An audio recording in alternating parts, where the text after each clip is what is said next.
Have you ever really examined why certain feelings feel so familiar? Why we so often default to the same reactions, the same thoughts, the same emotional loops, without realizing we're doing it? I've been reflecting on this deeply and reading Joe Dispenza.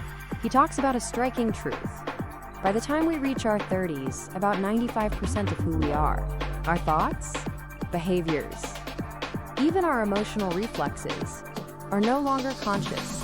They're automated, embedded in the subconscious, running like a background operating system we rarely stop to question.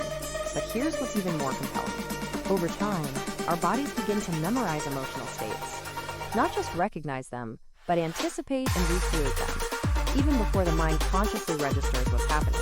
This means that when something familiar occurs, an argument, a stressful trigger, a chance encounter, your body reacts before you can think. It floods you with the same emotions you've always associated with that scenario, and your brain complies, releasing the chemicals that reinforce that emotional state. It becomes a closed loop.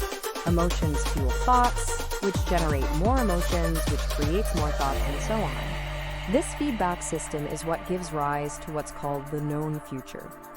You're not predicting what will happen. You're recreating it, emotionally and neurologically, based on the past. You're rehearsing the same experiences, the same outcomes, because that's what your biology is wired to expect. So we live in this illusion of movement, this surface-level variation in our daily lives. But internally, we're static, operating on scripts we didn't choose consciously, and yet follow with unwavering loyalty. But awareness changes that. I started to notice this in myself, the way I'd radiate during certain conversations or feel anxious in familiar spaces, not because of what was happening, but because my body had already decided how I should feel. And that's when I realized change doesn't start by waiting for a different life. It begins when you stop being the same participant in the life you already have. Recognizing the loop is one thing. Breaking it, living differently, is something else entirely. It doesn't require a dramatic gesture. No radical overhaul.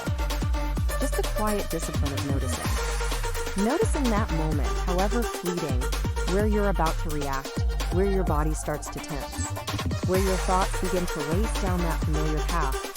That's the entry point. That's where the opportunity lives. For me, it began with something small. Pausing. Not resisting the feeling, not denying the pattern, but interrupting it. I'd catch myself in the middle of a response that felt predictable, scripted. And I'd ask, what if I didn't react this way today? Not forever, just for now. What if I think of my response rather than blurt out what unconsciously